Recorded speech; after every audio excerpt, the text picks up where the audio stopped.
I actually hate apologizing. Man, if you got a wife that doesn't like to apologize, you start apologizing.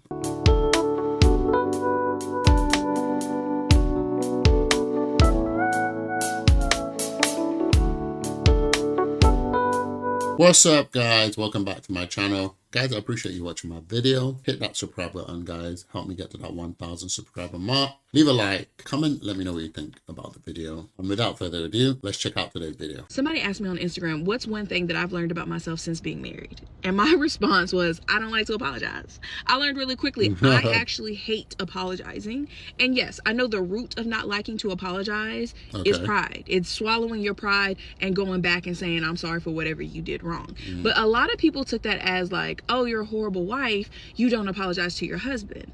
No. I said I don't like doing it. I did not say I don't do it, because one thing that I have learned in the short time that we have been married, we've been together for 6 years, been married going on 3 years. I have learned that apologies go a long way, even when I don't want to do it. And trust me, the Holy Spirit and the conviction of it, oh my gosh, will come quickly. Because when I say that we don't fight, people hear that we don't disagree with each other. No, we get pissed off. We get upset. We just don't yell. We don't cuss. We don't call each other out each other's name. The volume stays respectable. Has always been that way. Like, this man has never raised his voice at me. Okay? So when I say we don't fight, that's what I'm referring to. But we have some disagreements. Okay? Honey, we be pissed off. And sometimes I say things that I probably shouldn't have said. Again, not calling him out his name, but I can talk real condescending, make you feel small like a child, and I know that that's not right. So I'll be like, okay, all right, the Holy Spirit's convicted me. I don't want to do it, but I know I got to. So then I'm like, okay, let me be thoughtful in my apology. Let me put it together. When I go back and apologize, it makes the biggest difference in our communication. It makes the biggest difference for the rest of the day. So yes, I don't like it, but no, I'm not about to let pride ruin my marriage, so I do it anyways. That's what I meant when I said that.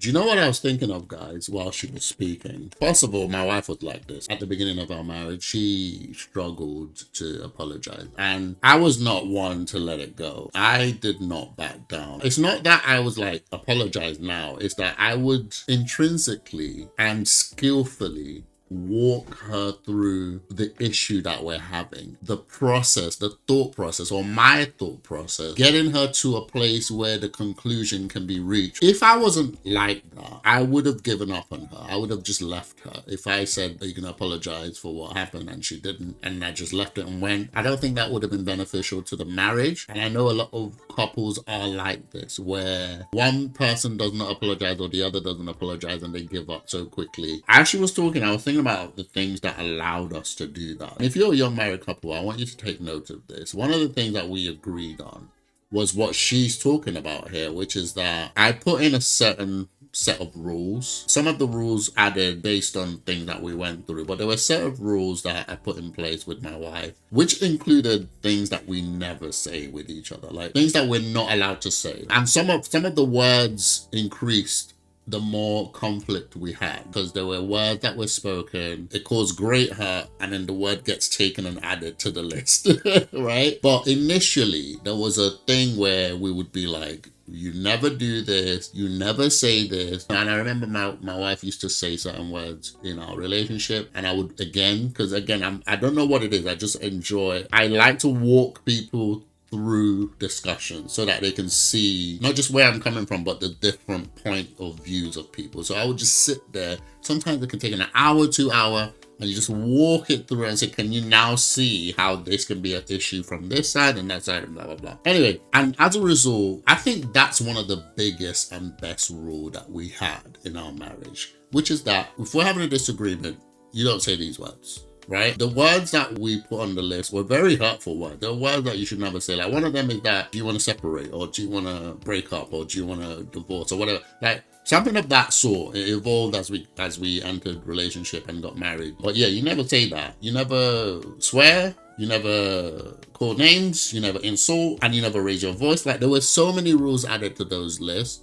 which I think gave us a wonderful foundation when it came to conflict resolving. I think one of the rules was even about, like, if you don't want to talk right now, just say, so that we put a pin on it. Instead of getting angry to the point where you're just like, just be like, I don't really want to continue this conversation, and then we'll just pause. The first 3 years, which was very rocky. Those rules were instrumental. Having said that, she also said something like, even in those conflicts, you would still have disagreements that get you heated up. And like she said, women have a way, whether it's body language, whether it's the face, the look, the shrugging, the scoffing, whatever it may be. They may not disobey the rules on the list, but they still have a way of getting under. Men are very, like, we're watching everything that you're doing. So my wife still found a way. She did. She really did find a way. And but this is her with those shackles. Like, she respected those rules. She respected them. She never ever went against them. This is her, like, being tamed, and she still found a way. This is why I think it's really important that you got young married couples set these things into place at the beginning. Remind each other every day that regardless of what you go through, you are still in love. You still love the person. You still love each other. There's going to be conflicts. There's going to be issues, but remember that everything must come from a place of love. Not just come from a place of love, but make sure you both see all your actions, each other's actions, from a place of, this is my husband, this is my wife. I used to always argue with my wife all the time. My wife would get so dramatic about certain issues.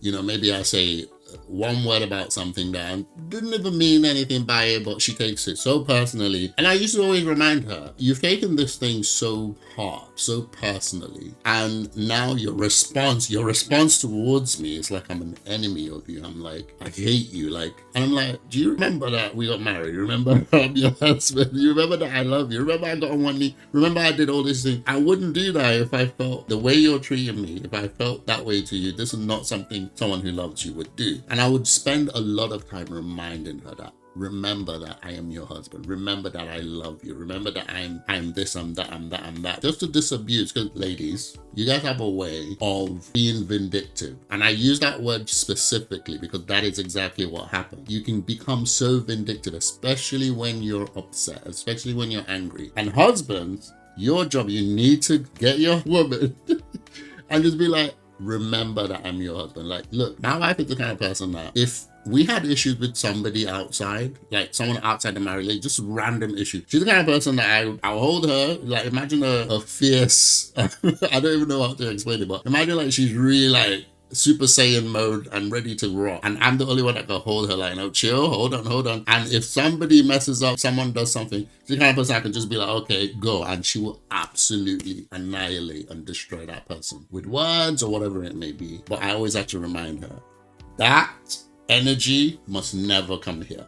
That energy, that destructive ability, that dressing down of someone, that ability to just absolutely annihilate someone with your words must never come to your husband, ever. And these are the things that I really just believe that young Christians, young married couple, sit down and discuss. These are the no-go words. These are the no-go sentences. These are the things that you should not say. And after you've done all of that, add on top of that, regardless of what happens, see me as your husband. See me as your wife. So that if you do something, the person can look at it from a lens of, maybe, my pastor would always say, he reached a point of his Christianity where if somebody offends him, he's able to make excuses for them. He's able to be like, oh, maybe they didn't mean it. Maybe they didn't think that through. Maybe what I'm hearing is not true. You have to get to that point where you see your husband from such a lens that even if he does something really bad, you're able to go, maybe he didn't mean it. Maybe he's having a bad day. Maybe he's having a rough day. Maybe he just needs sex.